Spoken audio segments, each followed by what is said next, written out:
What's going on, Derby World?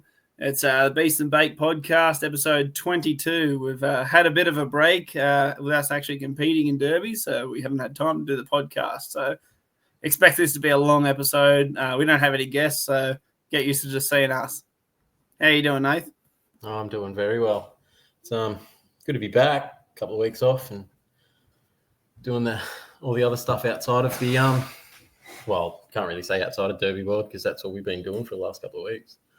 But yeah, it's been pretty hectic. I mean, November usually is pretty intense. It's just Derby after Derby, back to back to back. So it's been a good season. Good year for it anyway. Yeah, well, you get to the end of the season and then you realise there's only one or two derbies left, so you're like, oh, I better do them. Bit of a break coming up, so you don't want to miss out too much. Yeah, that's right. So in this episode, we're obviously going to review a few of the actual derbies that were on there. We've got some decent footage to have a look at that. We're also going to talk about we've got the compact titles coming up in at Sydney Speedway that the ADDA is actually running. So that's exciting. We've got some sponsorship news. DerbyMania is coming together. The Alaska Tour, International Tour is coming up. The Demo International Tour. All these massive things are coming at the moment with the association, which, I mean, the last 3 months have been insane how big this association's getting so quickly. Yeah, that's right. 2025 is absolutely jam-packed, massively. Like, it's crazy. Like, we've said it 100 times, I suppose, in the last month, but every time we say it, something new comes up, something bigger comes up. But it's crazy how big this association's gone from 0 to 100 real quick. So, I tell you what, the Queenslanders are in good for a good 2025. That's all I'll say. Yeah. Well, let's have a chat about that. So we've just worked out that we've got this new thing on here now. So the banner down the bottom's having a bit of a chat about what we're going to talk about. So you can see down the bottom there. So the association's actually managed to secure 6 Demolition Derby events ran by the association in Queensland in 2025 with a total prize money of $53,000 at this stage, which could only grow if we get more and more business partners on board, which we're going to keep trying to do that. So yeah, that's amazing. That's nuts. That's yeah, that's not a small amount of money. Especially sort of that's locked in. That's $53,000 locked in for next year, and that's just in Queensland. So hold on, because it's going to be a very wild year next year. Yeah, and so that's with you've got State of Origin in that, which is always awesome. I'm looking forward to seeing the match up there with the New South Wales looking for the comeback and Queensland looking to secure the win. So that's going to be an awesome event just even itself. That's amazing, that one. And then you've got 4 ag shows, which we've managed to sort of secure. 2 of them are already ones we've had before, or 2 of them had ones that are already there before. We've got Bow Desert back on board, which is great. We can't announce the other one yet. And we've got 2 new locations that are doing their first derby ever. So that's just building the circuit of Queensland Demolition Derbies. And they're all going to be high-paying, high-prize money events ran by the association. It's it's nuts. I definitely didn't think we would be where we are right now. Well, probably it's been about 6 months, I suppose, sort of since we got pretty settled. But like, if just saying that alone, like just to secure 53 grand in prize money at Queensland within 6 months of us like running as an association, as well as, you know, the Sydney compact title. You got the DerbyMania at Queensland, which is, you know, that's one of a kind. That's the first time anything like this has happened in Australia. So to be able to achieve certain things like this within 6 months, it's very exciting to see what, you know, it's very exciting to see what in 5 years' time we look back and go, Jesus Christ. But the way baby steps, and I'm excited for the journey. Yeah. Well, let's have a chat about DerbyMania. At the time of messaging or started recording this one, we are intending to have the registrations open for DerbyMania. So if everything's gone to plan, registration should be open now, especially for the 3-man tournament. Not sure where the other ones yet, but for the 3-man tournament, the registration should be open now. I know there's a lot of teams that have been contacting me asking for when they can actually sign up. So if everything's gone to plan, you should be able to sign up now.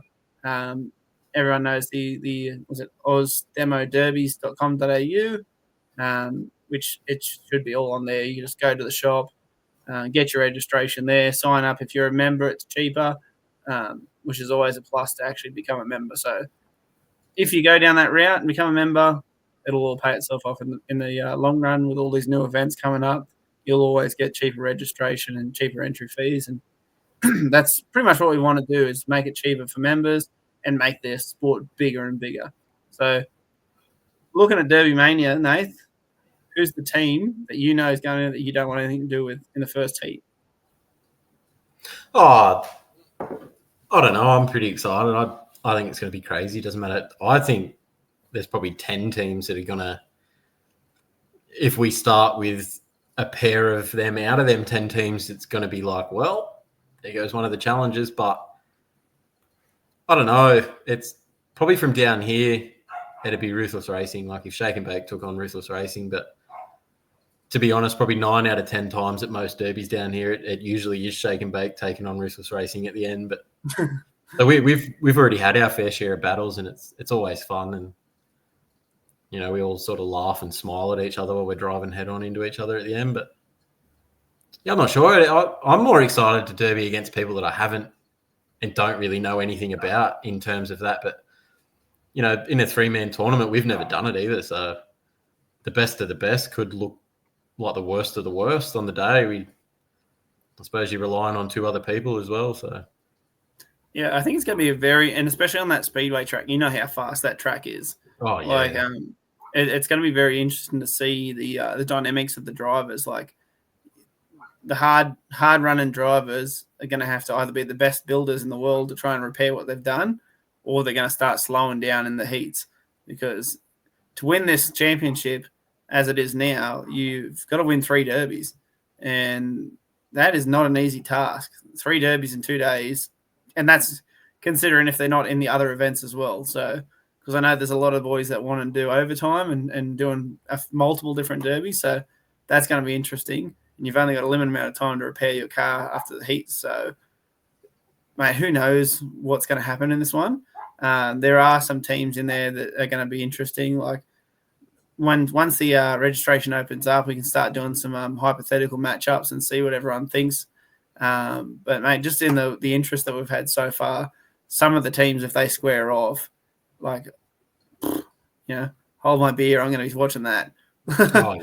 I don't think there's going to be many boring heats. I think, like, thinking about some of the matchups, I think a bit of ego and a bit of mad dog might outweigh a bit of strategic, and it might just be entertaining as hell. Whether it's strategic or not, it's going to be entertaining. But I know old Matty Moore is very reluctant on holding himself back when it comes to him sitting in the driver's seat. So that'll be interesting to watch on how he drives. Yeah. Whether he's let's talk about Ruthless Racing, because they're definitely entered. So they've got Matt Moore, Zach Kelly, and Aiden James. So, and Matt Moore and Zach Kelly are both our Team Australia for 2025 going to Alaska. So, like, those boys know how each other moves and how they drive. Ruthless Racing as a team, they've dominated the Newcastle region for a very long time, and they seem to be pretty hard to stop down there. So I think it'd only be Matt Moore that's actually done Toowoomba Speedway before. He was in the Origin this year. I don't know how they'll go in a 3 versus 3 scenario. What's your thoughts? Yeah, well, they work well together. They see, like, Matt Moore's just everyone knows Matt Moore. He's just a nutcase. He loves trying to destroy anything in one hit. That's his goal, is to try and turn a car into a scrap metal pile with one hit. But like I've said it before, it's Aiden James over the last probably I'd say 12 months to 2 years. He was a very sort of held back driver. It was my opinion of him a couple of years ago.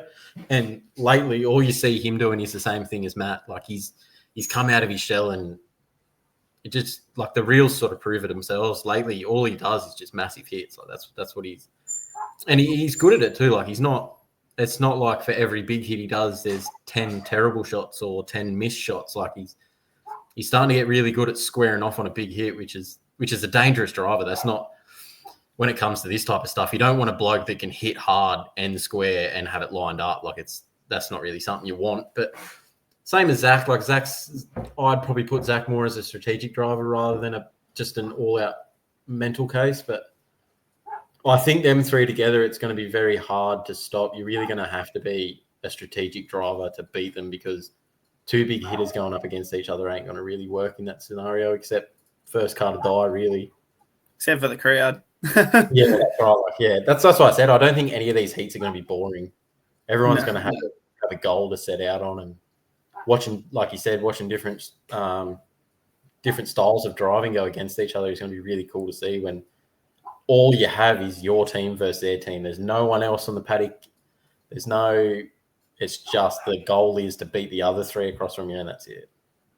Well, see, as far as I'm aware, this will be the first of this kind that's ever happened on a speedway track, especially. So my only experience, as well as your own, would be city versus country is probably the smallest, and that was 10 versus 10. That was bedlam. At the speedway, you've got so much space, 3 versus 3, like.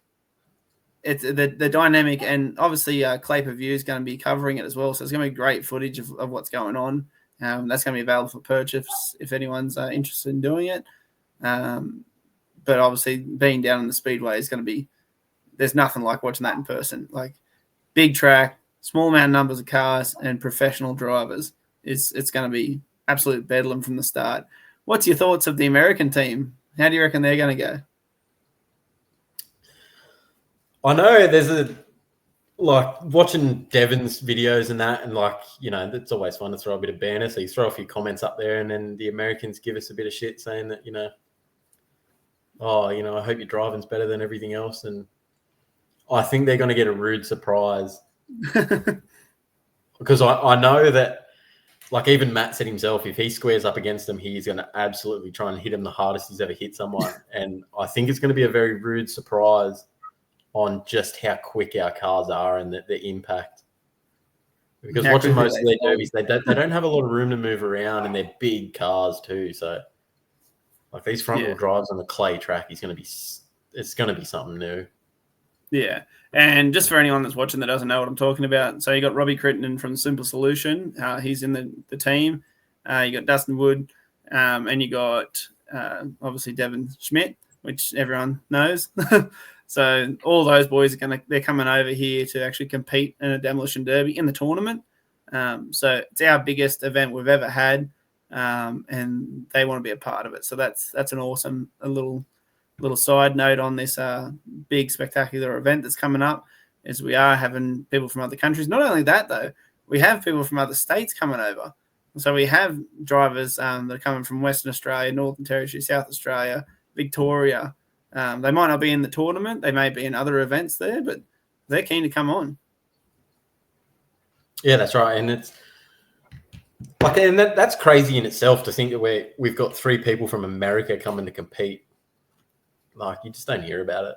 And it's that's definitely a cool relationship that we've built too with Demo. So, like you boys went over there and sort of represented us and seemed to have worked, and they loved it. So it's our time to host them and show them what Australian derbies are about in our backyard. So, well, let's have a chat about the international derbies. So obviously you've got the Demo International Tour. Will be coming up again at the end of this year. We're still working on the plans of how that's going to sort of work out. But like even that as an option, 12 months ago, if you'd have said I'm going to go do this because I'm going to go derby over in America, it was never heard of. Yeah, here's the biggest tournament that they've got in America. and here's 5 cars for you, or here's 2 cars for you.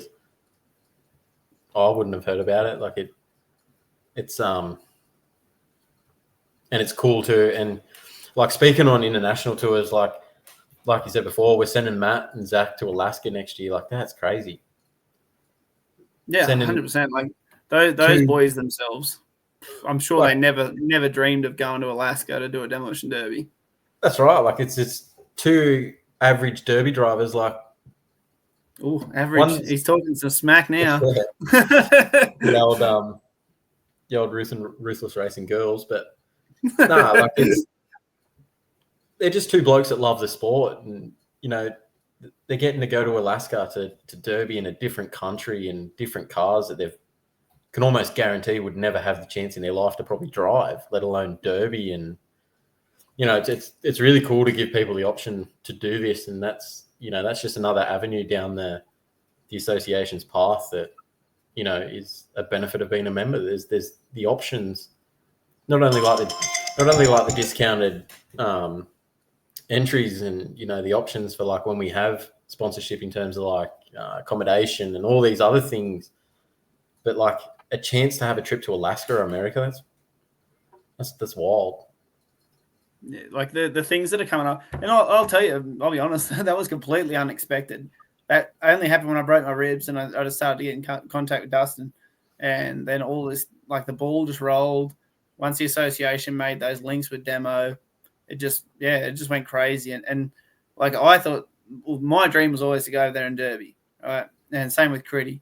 And now that we've done that, we go, how can we get other people to experience that? Because that's what it's all about, is to bring everyone on board and push the sport forward for both our country and America.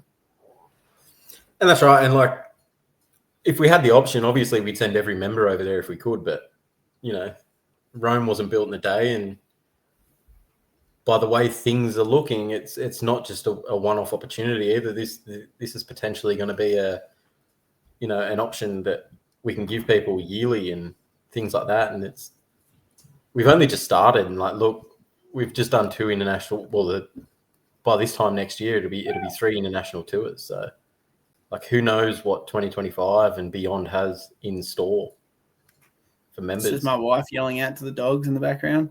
Yeah, I'm surprised my dogs haven't started. Yeah, on that note, we'll just thank our new major sponsor, KGH Conveyancing, just right up there. Like, so they've come on board with the major sponsorship deal. So now the association has the money to back a lot of our ideas, which is incredible. Like, if you look at the way that things are sort of lining up now, I have no idea where we're going to be in 5 years' time. The sport has taken on a life of its own. Seems like everyone's been waiting for this, by the fact that all these associations, all the show societies have contacted us. Like we've been trying to like back off a little bit so we can focus on other stuff. But they're just straight onto us, and they want to get on board, and they want a piece of the association at their events. So, yeah, that's right. And like in like 4 out of 5 of the potential events next year, like they've come to us. So it just goes to show that derbies are, and I've always said it, that derbies are always the center entertainment for any show. Like even like Newcastle show, for an example, they stopped derbies for like, I think it was like 7 years or something, or 6 or 7 years. And they said that their attendance went down a heap. And then the first year that they brought it back, their attendance went up like 70%. Yeah, and that's right. And that's what we capture, that sort of passion by having the association Facebook page, which 16,000 followers at the moment, 13,000 on TikTok. Like, that's a massive amount. So what's that? That'd be 19,000 followers overall. No, it'd be more than that. It'd be 29,000. That's my math. Yep, 29,000. Like, that's huge. And on top of that too, like our reach was in the millions, which is crazy. Like millions of people have watched our stuff, and I'm just excited as hell to start meeting people that know about derbies, that have never seen, been, or near a derby in their life, but they somehow know about it. That's the excitement that I'm looking for. Is derby start becoming, like when everyone goes, oh, I can't wait to watch a footy match this weekend. Like I can't wait to hear, oh, I can't wait to go to this derby tournament or this, can't wait to go watch this derby this weekend. Like that's going to be something new and exciting. Well, I would be very shocked if DerbyMania doesn't sell out. So when those tickets become available, I would 100% be buying those really early on, because it's going to be a show of a lifetime. And you don't want to miss out on what's coming, because, I mean, it's not just a normal derby where you've got 30 or 40 cars crashing into each other and you miss a lot of stuff. When there's 3 versus 3, you're going to see every impact. You're going to see the run-up. You're going to hear the noise of the car. Most of these cars will have in-car cameras as well. The pay-per-view people will get perfect footage of it, which will be up on the big screen. We're going to have interviews with the drivers before and after the events. We're going to give the Demolition Derby world the respect it deserves to actually cover, which will be our grand final for our season, sort of thing. Like this will be our biggest. Well, it won't be our grand final for our season, but our biggest event. So you've got rep derbies and that, which you have to be selected to go to. So city versus country and origin and internationals and that. But this is one where anyone that wants to be involved, you can just show up and register and rip straight in. Like you have the chance to be on Australia's biggest Demolition Derby stage by just showing up, paying your registration and going. And that's right. Like at the end of the day, like obviously derby, something like this requires skill and experience and stuff like that. But at the end of the day, you're relying on the car that you've got. So like just for an example, like Buller Dealer Show, I was in a Mazda 323 4-cylinder carby. There was 380s. Swinging it back to this one now. Here we go. That's just what I'm saying. Like at the end of the day, it's about the car. Like he just really wanting to bring this one up, guys. I'm not going to ruin the end of it for you, but you can see the smile on his face. So let's get into it. But like I've seen many of people win derbies in cars that you would not expect to be there at the end. Well, that's it. Like, mate, I can tell you now, when I saw you in that car, I was like, you're going to wipe that thing out so quick on this derby. That's all I was going there for, was to literally destroy this car. So I will say at the start of this derby, so I'll explain the start. So when we first drove out, everyone parked along these logs that you can see here facing the crowd, nose out like a normal derby. And me and Chris wanted to do something different, and we wanted to shake and bake people off the start. So we parked at the opposite side, just by ourselves, lined up against, I think it was like 17 cars or something. And so I had a GoPro on the dash facing backwards, and Chris didn't have one. So our plan was that Chris was to go off the start, and whoever he hit, I'd follow him in and then hit him after it. So I got all the footage on my GoPro out the back of my car. And the actual dude that runs it come over and kicked us off and wouldn't allow us to do it. And then we had to go and have a driver's brief. And apparently he didn't want the big hit off the start. So that's why he made us start in the center all face forward. And it was obviously it takes away that first big hit, but yeah, I'm not really a fan of that start. Yeah, she's a wild old start. I didn't know what was going on when you sort of did that. I was like, are they started yet, or are they lining up? Oh, it was this derby was a bit wild in terms of like organisation. It was I don't think everyone was on the same page in terms of like the fireys and the officials and everything. There was a lot of times here where the officials tried to stop the derby and the fireys didn't register with them. So like you can see them in the background, they're all standing, but when they send the red flag wave, it took someone to actually yell at them and say, get in your truck, before they actually registered what it was. Well, that's why we obviously, that at our events, we have all the officials mic'd up. So we have the headsets and stuff so we can talk to each other, because you can't hear anything over that. No. Can you just tell me what members were actually in attendance at this event? So there was myself, Chris Fisher, Matt Moore, Aidan James, James Ryan, Stacks. Yeah, I can hear the limiter already. I knew he was there. Yeah. believe that's it. If I've forgotten anyone, I apologise. But it'll be in the comments. Oh yeah, definitely. I'll get roasted. It looked like a decent, healthy derby though, numbers wise.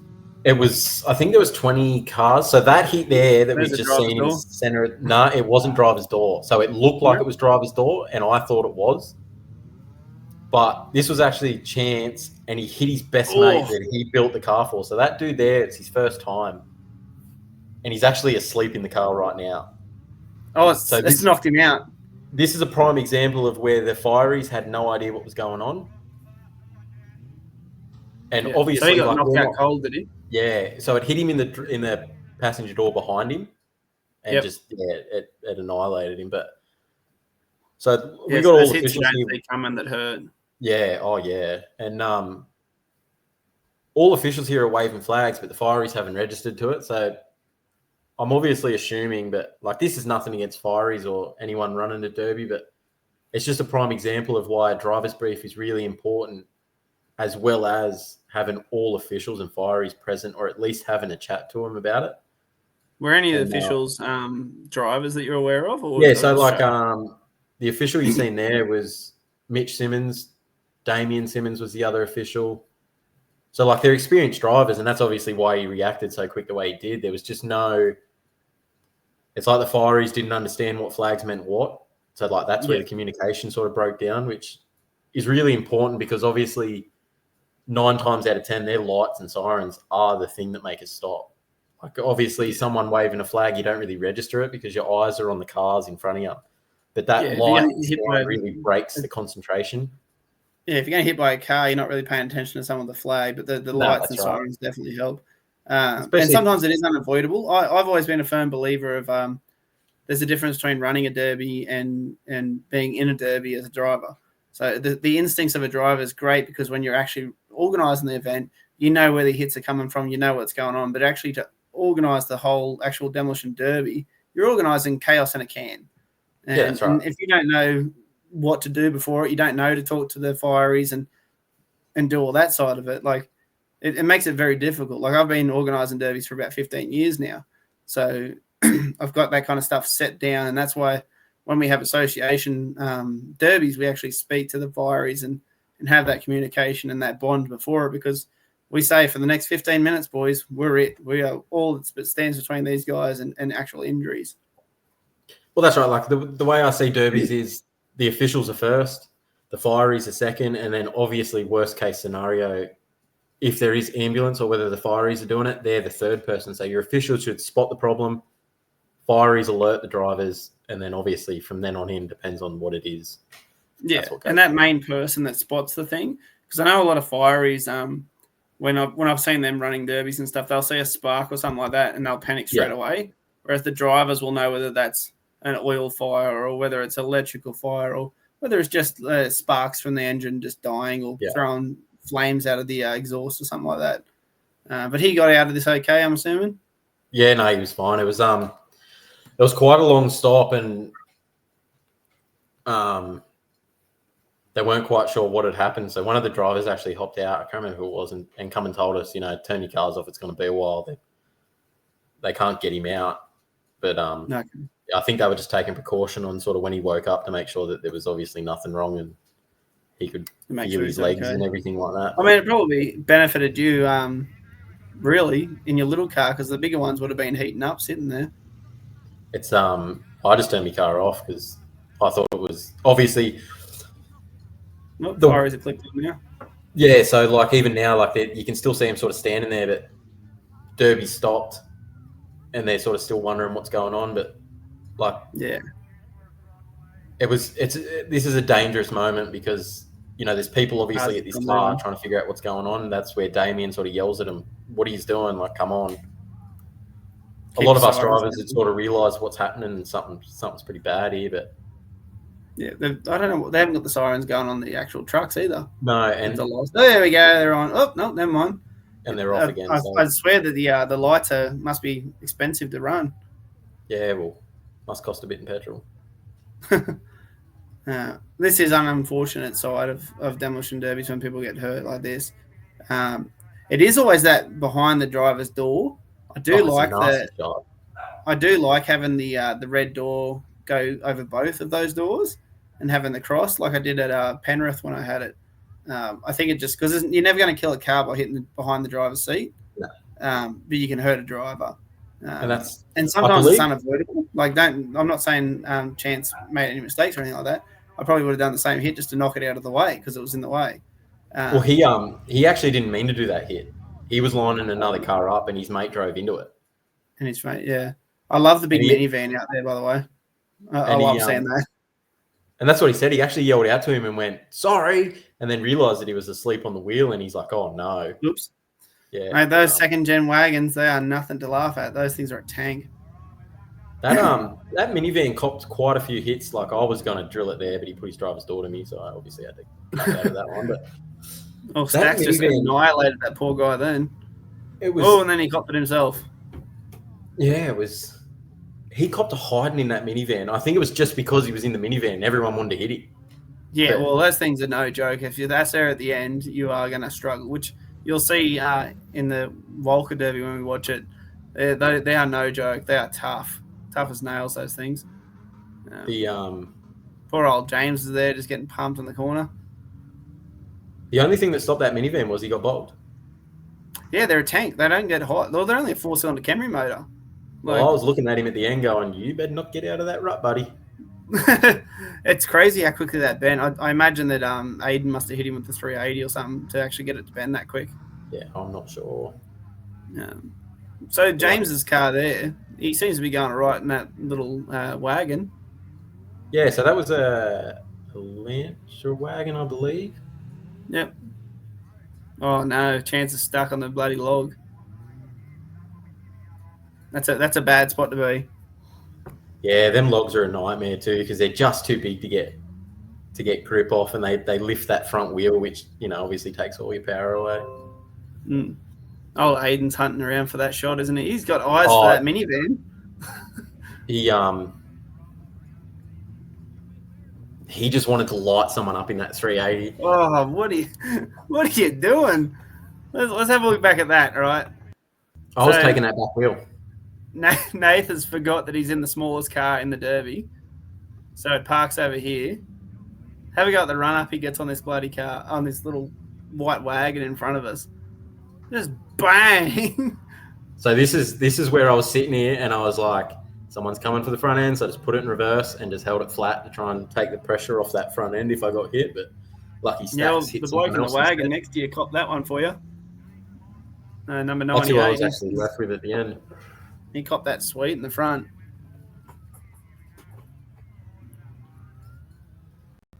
Old Chance, he took that wagon up to Mullumbimby the week before, but didn't end up actually entering the Derby. No.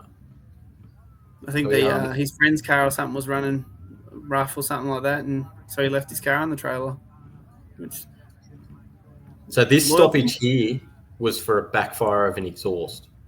Yeah, see, that's the communication between the experts of the sport, which are the drivers and they're supposed to be the organisers, and the fireys, because the fireys will respond to fire because that's what they're trained in. And there's no fault of anyone's there; it's just communications. And Stacks just poleaxed that person in that car. Then how solid are those BA sedans, eh? Yeah, I'm surprised. And like the fuel tank's in front of the rear diff. I didn't know that. Yeah, and you can't take it out like easy. You have to like take the tail shaft out to pull it out.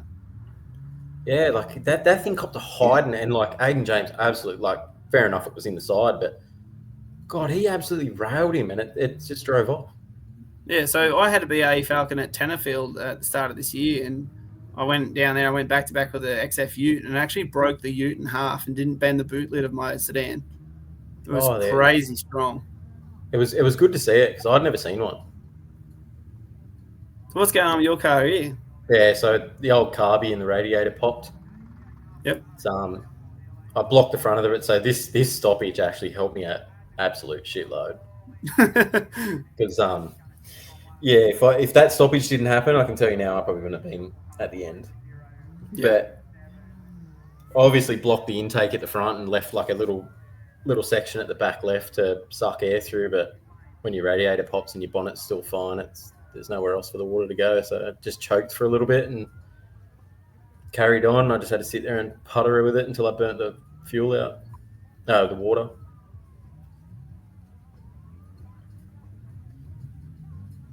But like we were confused as to why this stop even happened, because lights and sirens went on, but no one went out in the field.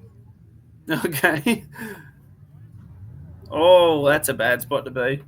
Who was in that green thing? Do you know? Oh, I'm not sure. I think it was the first time. Oh, there's that big shot from Chance. It's a big shot there. Let's see if I can get it back on there. Old Chance just absolutely annihilated that bloke. Just bang. So you can see how his wagon bent there? See how it's dropped like that? That's the same thing that happened to your one at Penrith. So what happens was when they hit, if you got old shocks or suspension in them, those wagons, because they're so solid, will actually pull the suspension clean out of the rear of the wagon, and it'll drop you on its guts. Yeah, well, that Magna wagon that I derbied had one owner from brand new and only 80,000 Ks on it. Yeah, it's crazy. Who did he smash here? I believe that's Dion Oliver. Oof. That's a bad spot to be for old Dion.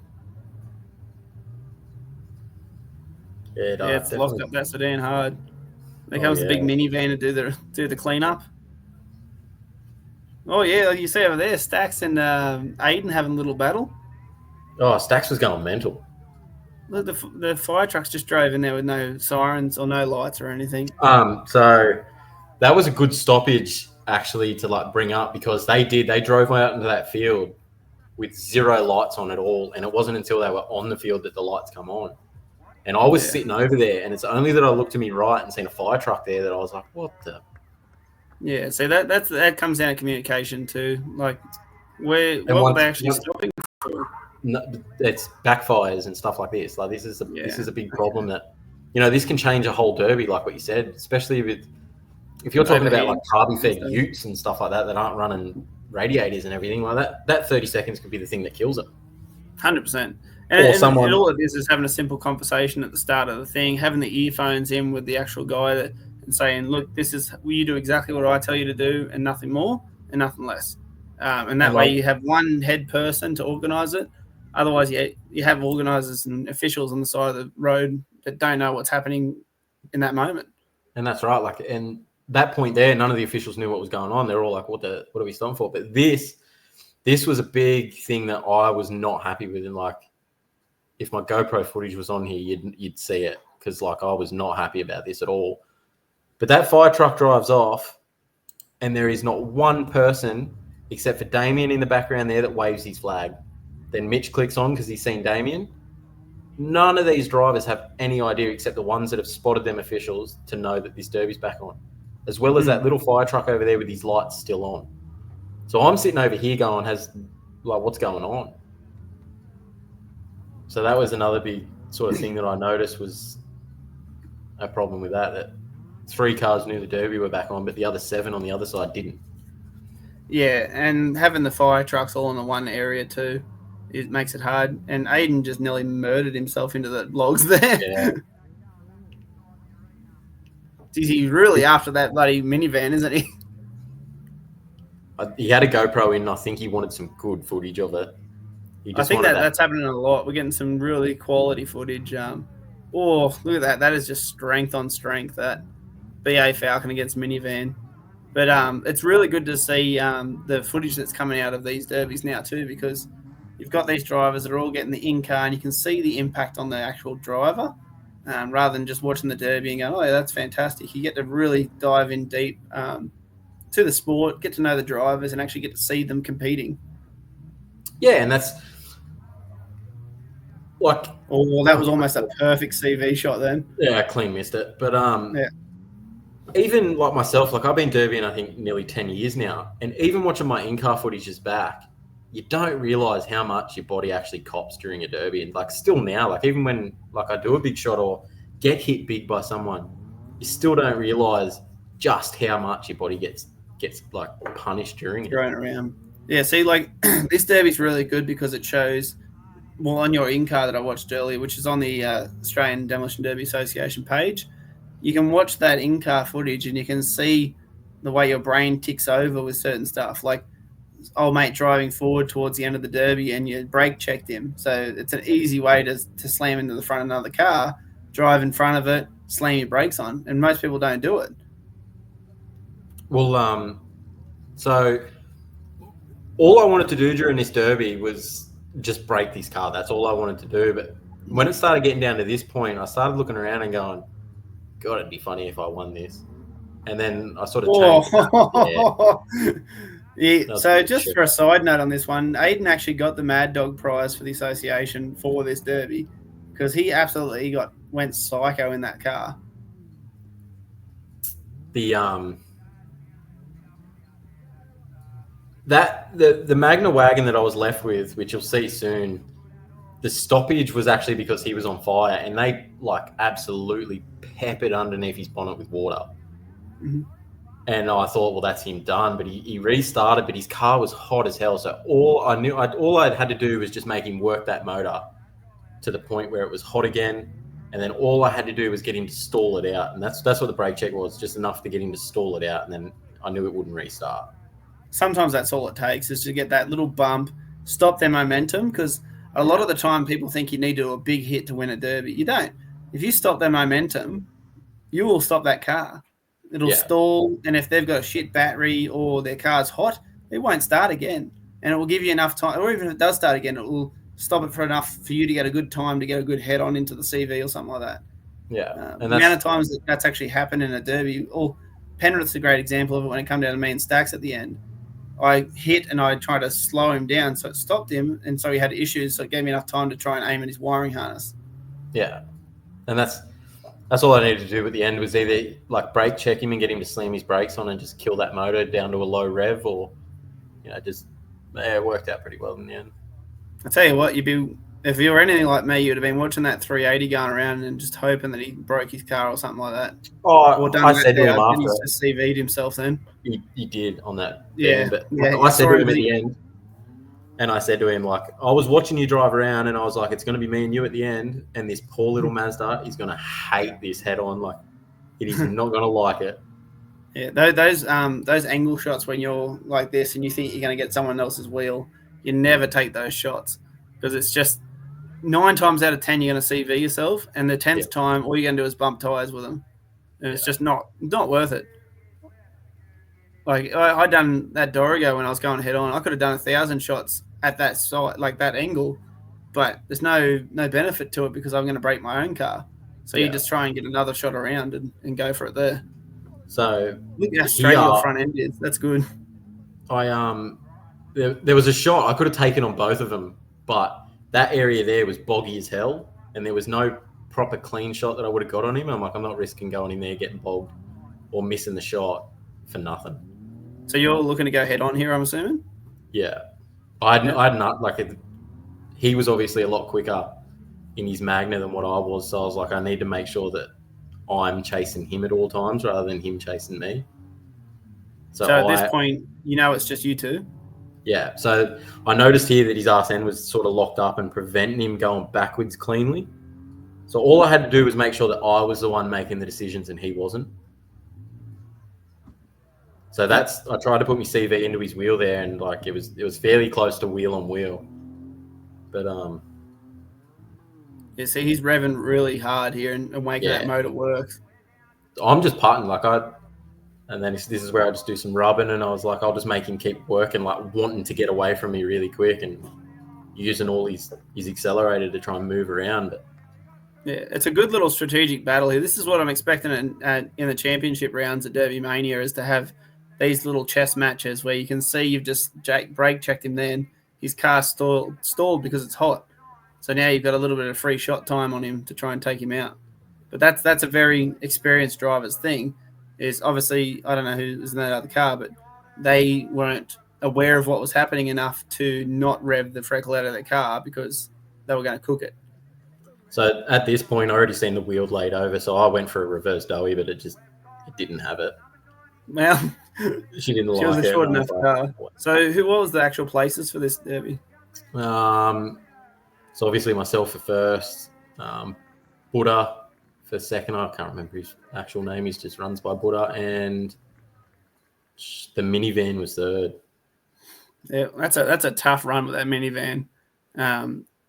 Whilst we're going on it, I will bring up the Mullumbimby Show Derby because I thoroughly enjoyed this one. So I was going to take my minivan to this Derby. Had some fuel regulation issues just like the day before. So I came here to video it.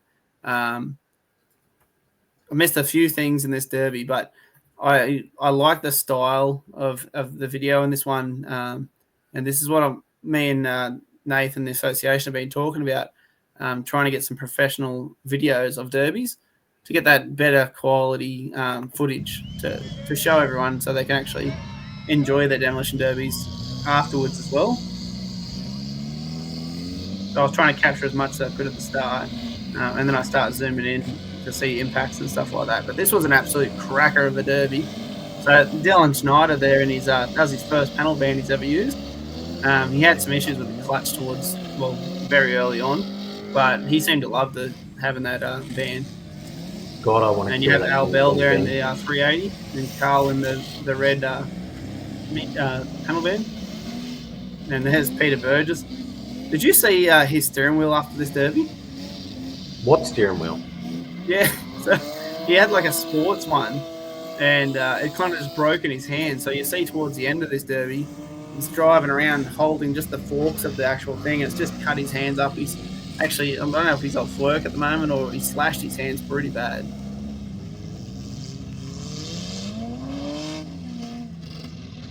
That's why I love Mullumbimby. That's such a good derby. I don't know about you, but it kind of shits me watching these Queensland vans get to do like 3 or 4 derbies. Makes you want to just go out there and try and take them out. Well, I think this was the 3rd derby that this one had, but it actually bent very well this time, which was good to see. Just goes to show how strong they are. Oh yeah.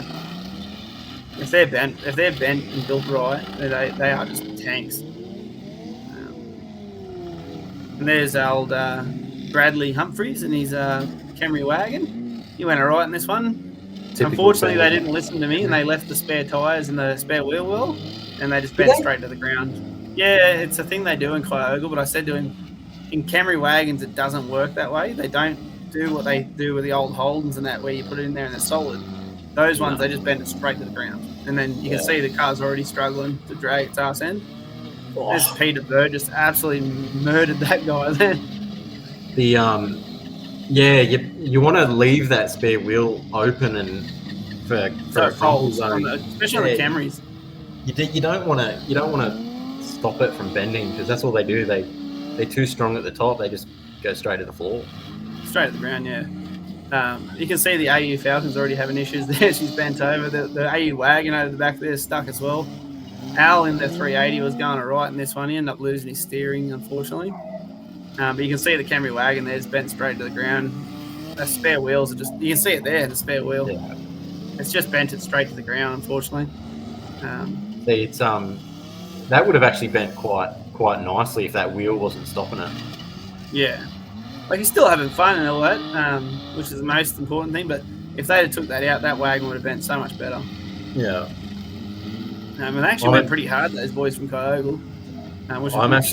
This bloke in this he just gets absolutely annihilated by Reese in that panel van soon. It's just some massive shots. So even that Brad's wagon over there, it's kind of split away from the spare wheel. So you got lucky with that one.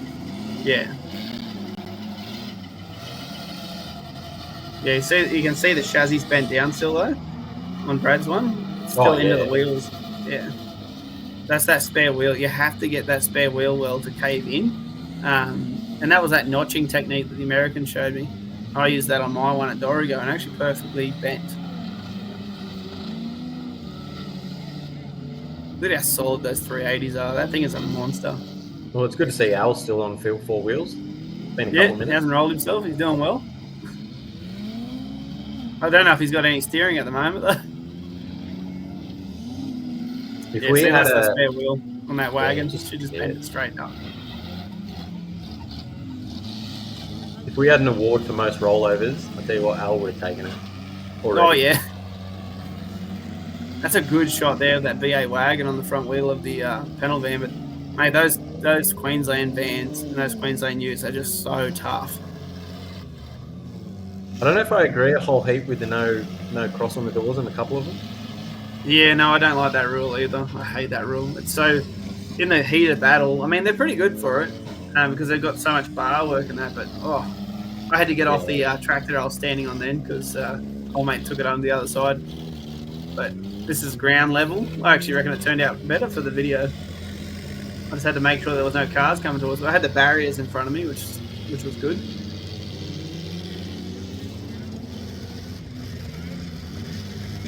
But you can obviously see why Mullumbimby, in my opinion, is the best derby you can go to in New South Wales.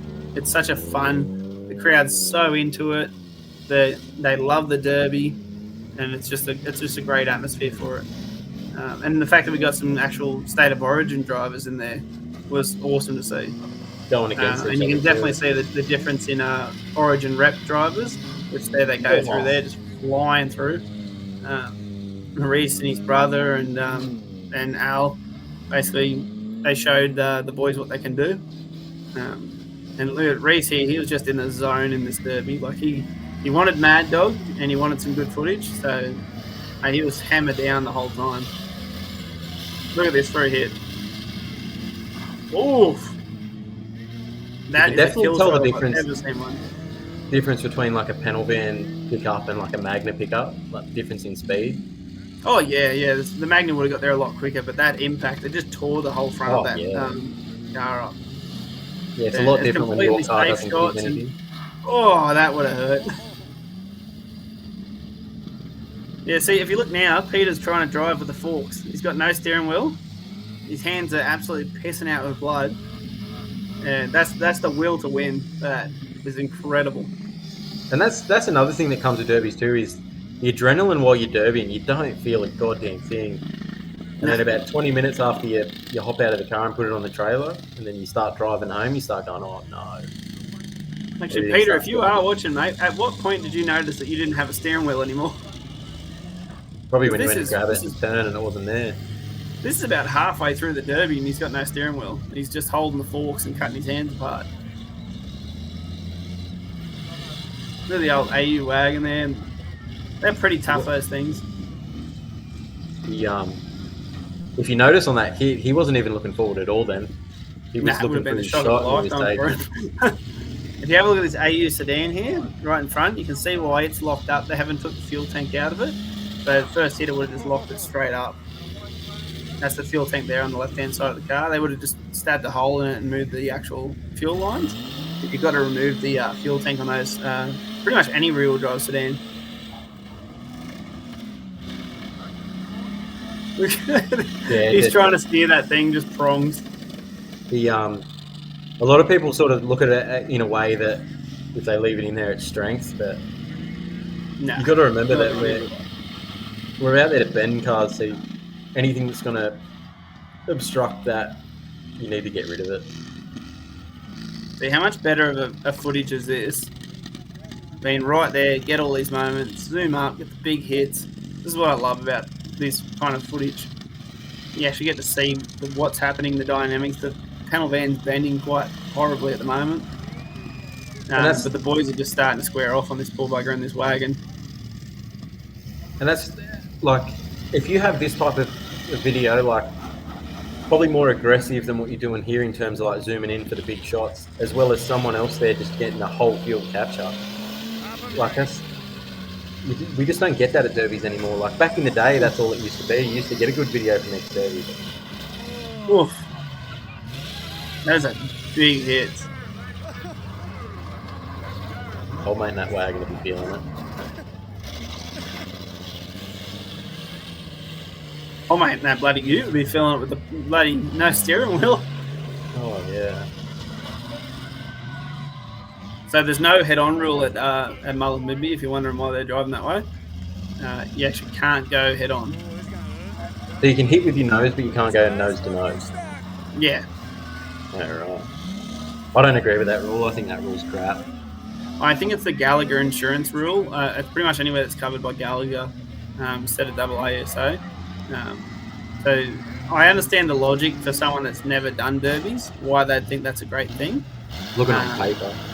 On paper, but if you're an experienced driver, you know that sometimes it's safer to have those head-ons. I do agree with having the limit of how far forward they can go for the nose-to-nose shots. But really, at the end here, you kind of just want to make it stop. But make them have their derby. Oh, there we go. Yeah.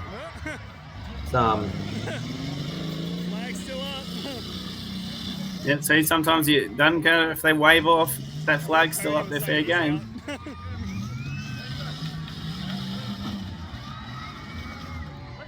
Look at that diff. It is just gone. This is maybe where Raj should have turned it around and gone head on.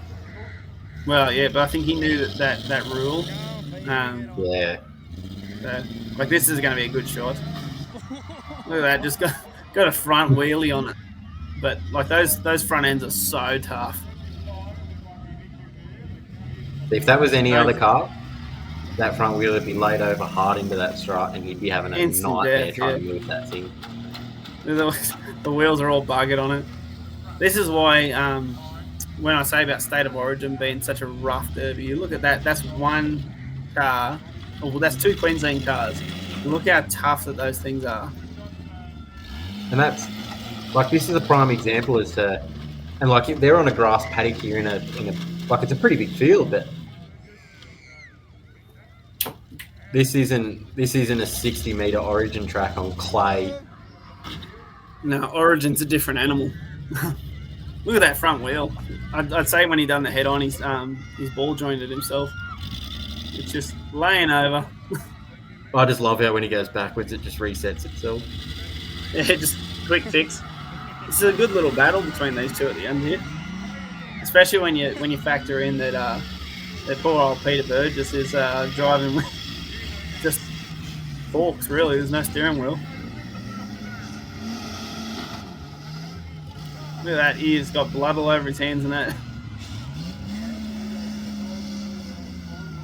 If you go to the association page, you can actually have a look at I videoed after it to show you so much blood in that car from when that steering wheel's broke. And he's just driving around. Oh. It's surprising how long those motors last. Like, taking so much punishment. Look at that, no steering wheel. There we go.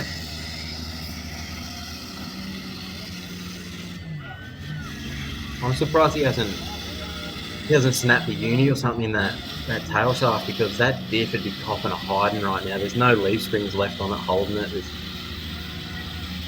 Well, I think they run extra brackets and stuff on their leaf springs.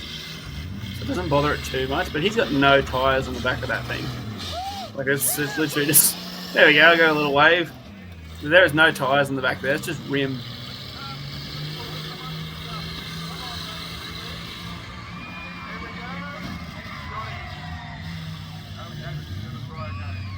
Each shot he's just getting rougher and rougher on that diff.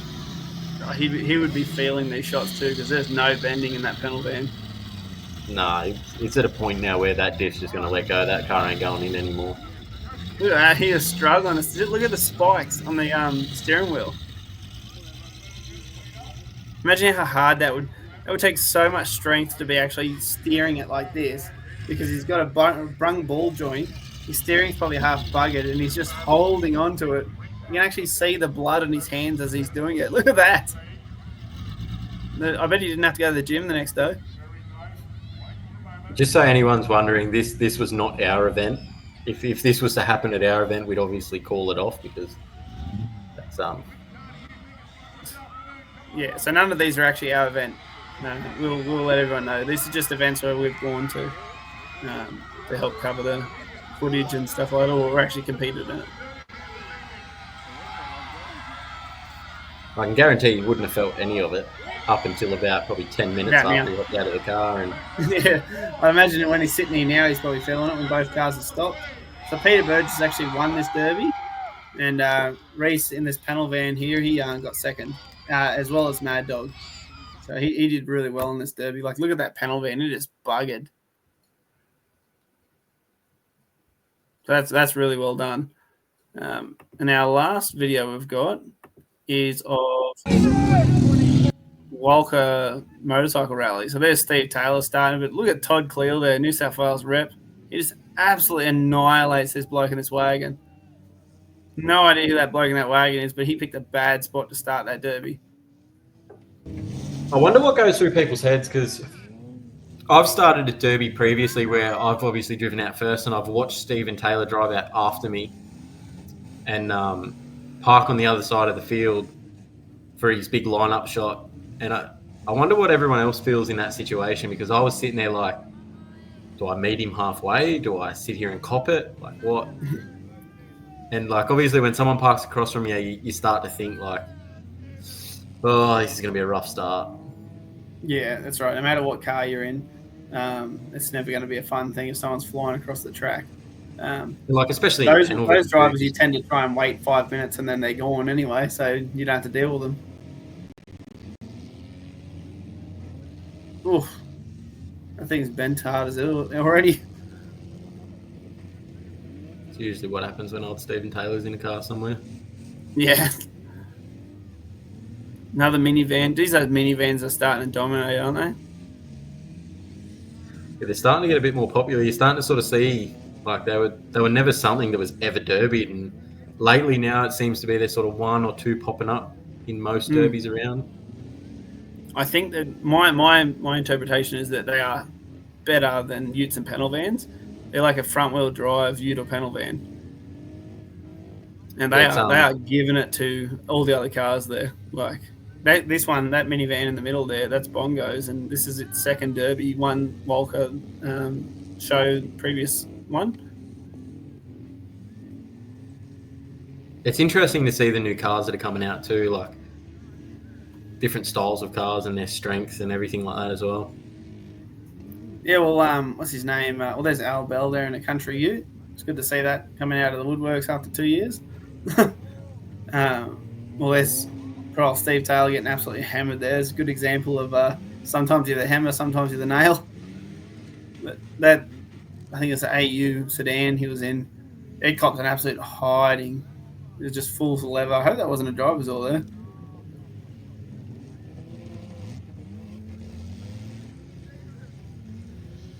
The unfortunate part about Walker is, and like I said, this isn't a derby that we actually run.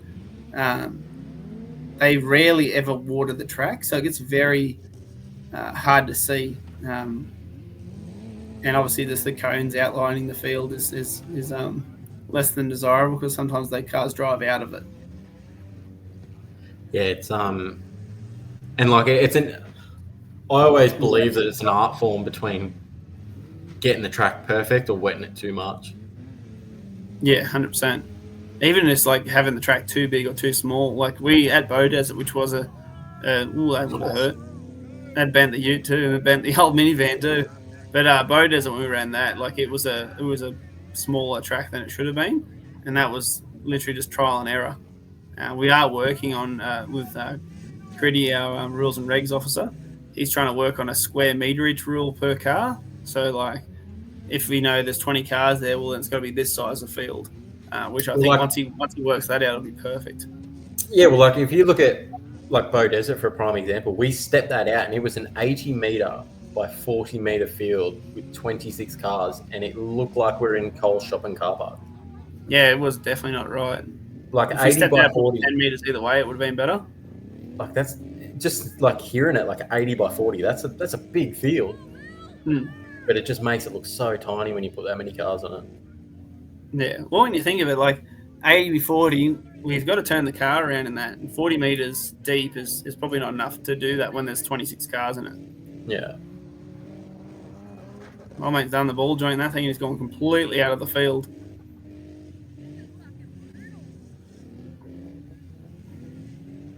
The old Magna didn't bother it, did it? This one might. Yeah, I was gonna say that might. Yeah, you got to keep your eyes on the track. Oh, he's just doing a reverse wheelie there. Oh, mate. Oh, I was going to say, if you get hit the side then. I was literally about to say, if you get hit on that angle, that is nice. a prime roll. That bloke. Actually, I think that might be Nathan Stace that's getting pumped over there. I saw a video of him earlier from this one. And he done a ball joint and then was just doing reverse doughies or reverse wheelies. Something tells me that car ain't starting again after those hits. Oh, that's a solid hit with that minivan. Oh yeah, there you go. The Ute started up again. He's doing a three-wheeler.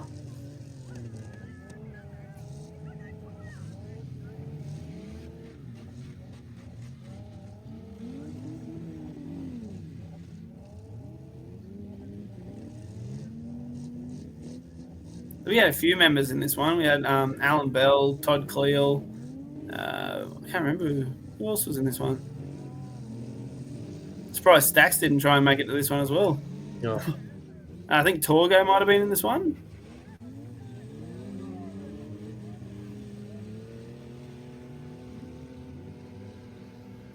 And our newest member, what's his name? Lockie Drysdale. He was in this one too.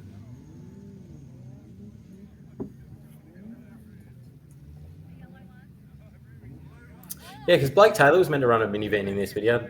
I think he had fuel issues as well. No, they had wiring issues. They tried to wire it up and stuffed it. I'm pretty sure I think he's just scrapping that car too, which is a shame. That was a freebie that someone actually contacted the association page and said, you want to pick up this car for free? And yeah, I was like, yep, great. This is a driver that's in the area. And I'll contact them and see if they want it, which is something that we like to do for our members whenever we get the chance. If we have a car fall on our lap. Yeah, that's probably a good shout out. That if anyone would like to see their car go to the graveyard in the most stylish way possible, inbox our page and the area, or let us know where you are and where you're from. We do have members all over Australia, so don't be hesitant to message us if you're in the middle of nowhere. There's always a driver close by. And if they're not close by, a lot of them love travelling. That's right. And if you've got a 380, a lot of these boys will definitely travel. I was actually only talking to Chris today, and he was saying he'll go to Sydney to go grab one if he's got to for Origin. Yeah, we were sort of talking about it the other day, and we sort of set our Facebook search area to about 400 Ks because it seems to be that's where it's going to be. Yeah, unfortunately, you've got a lot of drivers down your way, and you're going to have to fight for that. Because we're only, 4 months away from Origin? Yeah, that's 3 months and 1 week longer than I need. Yeah. You said that, but you lasted 12 seconds last time. I'm going to start calling you Zach Kelly. Hey, that's a record. No, Zach still had you. Yeah. I didn't get disqualified, though. That is true. You didn't get disqualified. Well, mate, sometimes sandbaggers get caught,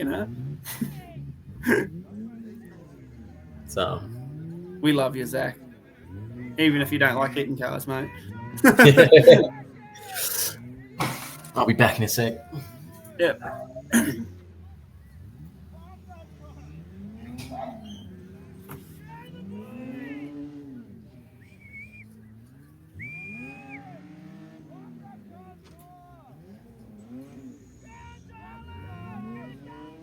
For anyone watching, you can see that this minivan here is just completely folded the whole back end of it. It's because it is its second Derby, though. I'm not sure if it's a front-wheel drive or rear-wheel drive. It's throwing a lot of dirt around the rear, so... But it is folded horribly for some reason.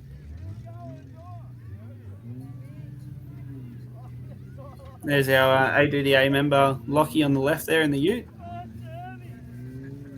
I think it's Taylor there in the Mitsubishi. Yeah, the Mitsubishi there's the first time, I know. You just learned a hard lesson about minivans and rear ends. It's always good to see a first timer out there too, especially when they do well. Like it's you really watch their sort of like Eyes light up. Yeah, just like the realization of how much they want to do it again. Yeah. So these two boys here, the Ute and the Magna, they're actually in a team called the Boys. Shout out to Blake Taylor. I'm pretty sure he's their captain. So I believe that they're competing at DerbyMania as well. So that's going to be just the actual expansion of the people that are going to be at DerbyMania. Like, these are drivers I never went against, and they're wild. Oh, Blake, he would have to be hands down the biggest supporter of demo derbies, whether he's in a car or outside of a car. No, he's a great commentator, just like his dad. Oh. Although I remember Chris wearing much less. That's got to be front-wheel drive. There's no way that's rear-wheel drive. Nah, it's definitely front. It was just roostering from the front right. Yeah. I saw before, and there was just dirt flying out the rear end of it. So he's trying to cook that minivan there too. He's putting the work into that motor. Now that's the ultimate. That is crab walking. I was going to say that would be an absolute pain in the ass to be driving right now. Yeah. Oh, good for head-ons though. Hopefully he hasn't CV'd himself.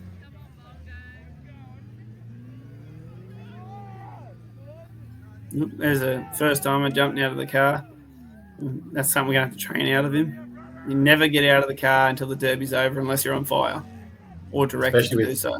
Yeah, especially with like these cars are not limping around; they're still moving. Oh, they're motoring, and old mate in that bloody minivan would not have a chance at trying to stop if he had to. Like, the back end of that thing is so buckled up. If he was sliding sideways, you'd struggle. Tell you what, that Ute is folding from those hits though. That minivan must be a weapon in the back right now. I just don't think it has anywhere else left to go. That's a lot of steel crushed up. Oh, is he going to full track him in the front here? Nah, that's the end of it. Yeah, so that was a good one. So Lockie Drysdale, he won that derby, so that's a good news for him. It's good to see newbies, well, not newbies, but newer people coming into the sport that we're not used to actually seeing in demolition derbies. Hopefully he'll get more keen now he's in the actual association. On that note, we have got the AGM for the association coming up on the 5th of December. So if you are interested, you've got, by the time this comes out, when will that come out? You probably have about a week to contact the page to offer to help us out. We are looking for people that are keen to go on the board and become a part of the ADDA and help us build the sport into what it is. So if you want your voice heard, this is your moment. So we don't like, well, I'm a big, not a fan of people that criticize operations and don't actually want to put your hand up to help. So this is the opportunity to help. We'll work with anyone. We just want to make this the biggest and best sport that we know it can be. And that's pretty much it. Everyone gets a voice. Everyone's got one vote. This is not about one person. We're a team, and we're going to make this the best sport ever. Yeah, it's a board filled with, I suppose, different angles. So I think we currently have 7 or 8 people on the board. And yeah, we have our representatives from each state as well. Oh, yeah, so we got like 12 people on the board. So like you got 12 different opinions. It's not one opinion creates the rule or the idea or whatever happens. It's 12 people having a discussion that comes down to a conclusion. That's how it works. So it's, if you want to be a part of that and you like what Shane just said, if you want your voice heard or you want your input made into, Australian demolition derbies and what happens in the future with them, that this is your chance. It's, because you can't sit back in the background and yell and bicker and whinge, and like what Shane just said before, that if you want to be a part of it, stand up and let's be a part of it and put your voice and your opinion in and help along the way and row the boat. But that's right. Yeah, I mean, it's one of those things where if you want to get on board, then come on board because it's going to be massive. Like I said, in the next 5 years, we have no idea what's coming. But let's talk about the next event that's coming up. So you got the ADDA Compact New South Wales title at Sydney Speedway on the 18th of January next year. So what's that? 2 months away? Yeah. Actually, a little less than 2 months away. So this is going to be a return to Sydney Speedway. So this track's never actually been derbied on before. Parramatta Speedway dominated there. It was its own icon. The derbies there need no introduction. They are where legends were made, pretty much. The boys down there did a credit to themselves, and I'm hoping that we can sort of build the legacy of Sydney Speedway by bringing an awesome event there with little cars to kick us off, and then we'll most likely move into the bigger cars later on. What's your thoughts, Nath? Have you got a car? No, not yet. If I don't have a car 24 hours before it, then I'm not going in it. But man, I'm excited as hell. Like whether I'm in it or watching, I'm excited as hell to watch a bunch of little cars go absolute batshit crazy on a speedway track. And like it's a compact New South Wales title too. So like the last time, I don't even think there's been a New South Wales title. No, I don't think there has been either. So we've had the New England title before, but that's about it. Yeah, like this is once again, it's a first. This night's full of firsts, I suppose. Was there small car derbies at Parramatta Speedway? There was a number of them. I think it was like 2, maybe. There wasn't many of them. We had one where it was just bedlam. There was like 40 cars at Parramatta. There was the Kamikazes with it would have been about 8 of us, and then like 20 Where's Wally cars. So it was just absolute bedlam. I broke my hand during that derby, so that was fun. But yeah, it's been a very long time since we've had just little cars on the track. I think it's going to be great. I think we've got Cody coming up from Victoria for it, so that's pretty cool. Yeah, it's watching a heap of small cars compete for a New South Wales title at a venue that's never held a derby before. So once again, if you do have a small car laying around, either inbox a page or come talk to one of us. If you want to join the derby, come reach out, put a post on the page or inbox the page, and we can guide you through how to build it and how to start your derby career off and all those type of things. So, but yeah, there are 10 points on offer for the champion of the New South Wales champion, being a state title. So for the leaderboard, that's going to be incredible. Actually, can you do the page share thing and show everyone the leaderboard at the moment? Yeah.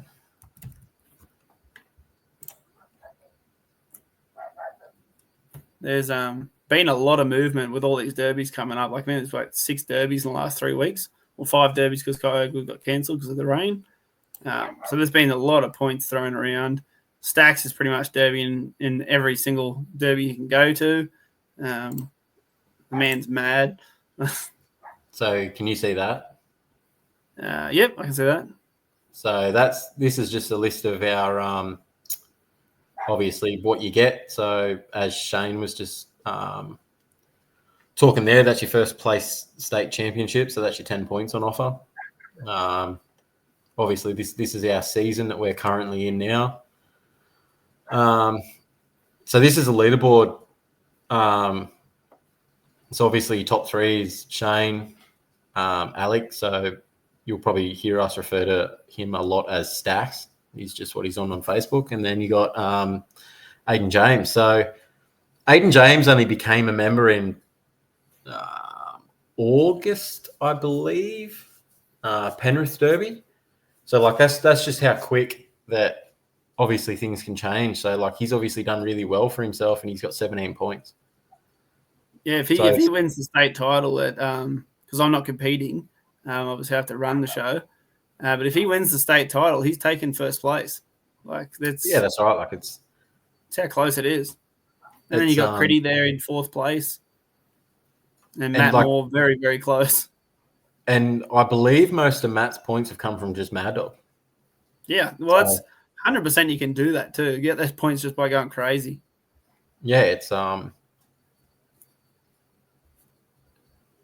there's quite we're 27 members just there alone. So,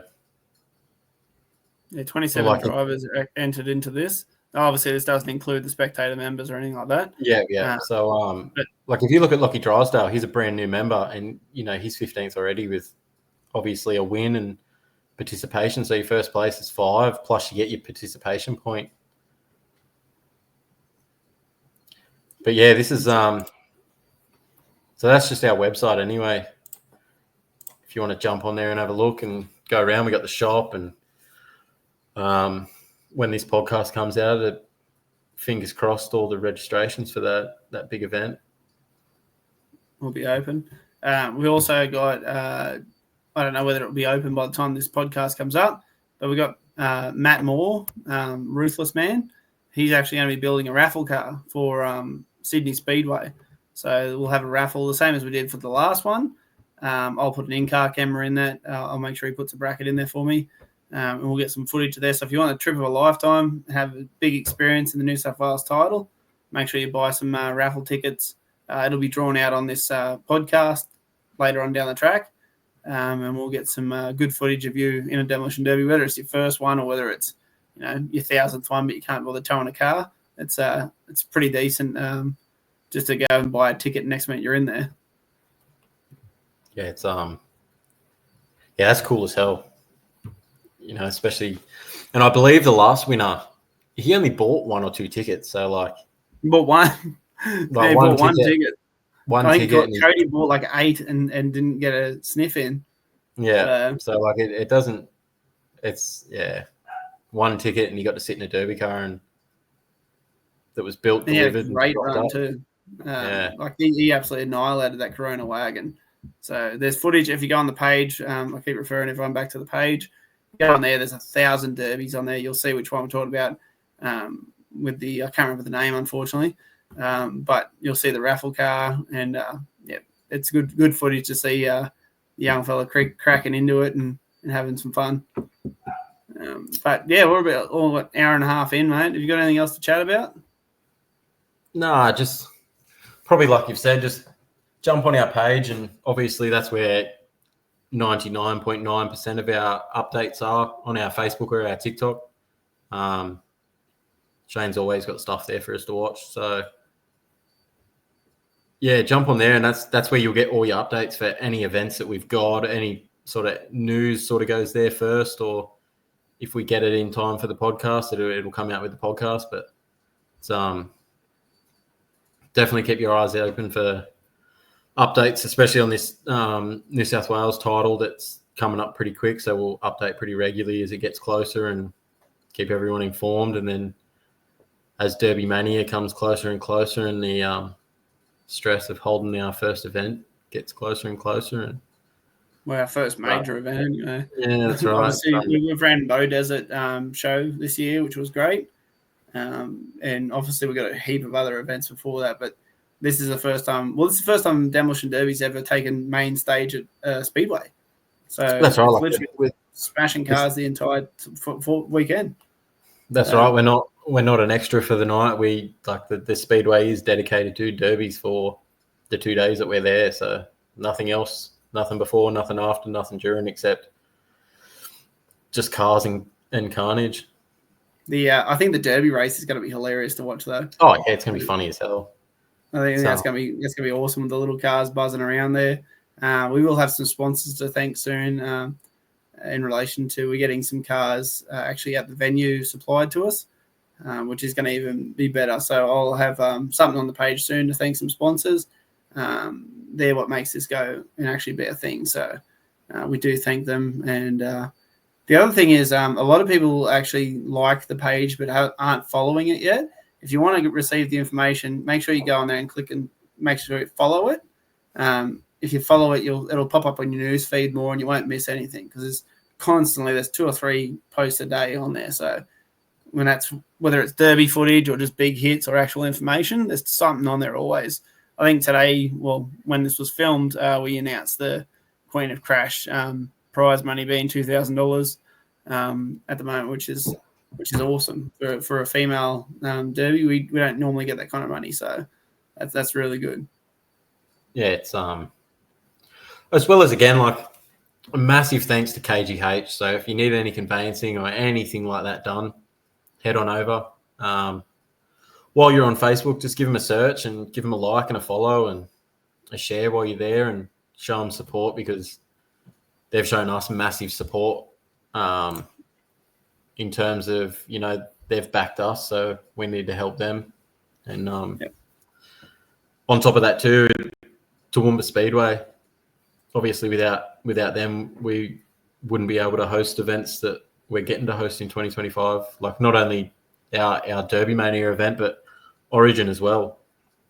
That's a pretty major event, and they pretty much scream for us to come back there next year. So pretty chuffed about that. But yeah, it's good to see people sort of understanding and believing that derbies are going to be something bigger than what they are now, I suppose. And you'll see on those pages, the boys, a lot of them have their own pages, so you'll be able to support those drivers too. Follow their story, follow the builds leading up to the events too, because at the end of the day, they are superstars in our sport, a lot of these guys. So it is good to see them get the respect and the recognition that they deserve for what they do. A lot of these boys have got massive back issues and stuff from crashing cars, and it's great to have the appreciation for what they're putting on. Yeah, and it shows people that come to a show every year and sit in the grandstand and watch cars get destroyed. It's good to see the other side of it too, that the amount of effort that goes into building, and most of these boys still have a regular 9 to 5, or not 9 to 5, but a regular job every day or every night, and they still have a family like everyone else, and this is something they got to squeeze into that schedule, and all this crazy amount of work that goes into building cars for that 10 to 15 minutes of entertainment that you get out of it. So it's for a like, a follow, or a share on Facebook, for a 3-second click and movement of the finger, it really does help out all the boys and shows appreciation for what they do for everyone. Yeah. All right, mate. You want to take us out? Yeah. So if you are struggling with mental health, reach out. It's definitely not weak to speak. It's something we all believe in. If you haven't been through it, then I'm sure you know someone that has been through it. But anyone on our page, it's put a post up, inbox someone, anyone on that page, and just sort of reach out for a chat or whatever. Yeah, we can be discreet about it and everything. Just have a chat. I mean, most likely you'll end up in a derby if you talk to us, which is great for the mental health as well. So, and it's a lot cheaper than a therapist. That's right. Hitting another car is a great therapy, I think. Oh yeah. All right, guys. Well, we're about an hour and a half in. I think we'll end it on that then, mate. Great to be back, guys. Thanks for having us. Hopefully the next one won't be as big of a delay. See you later.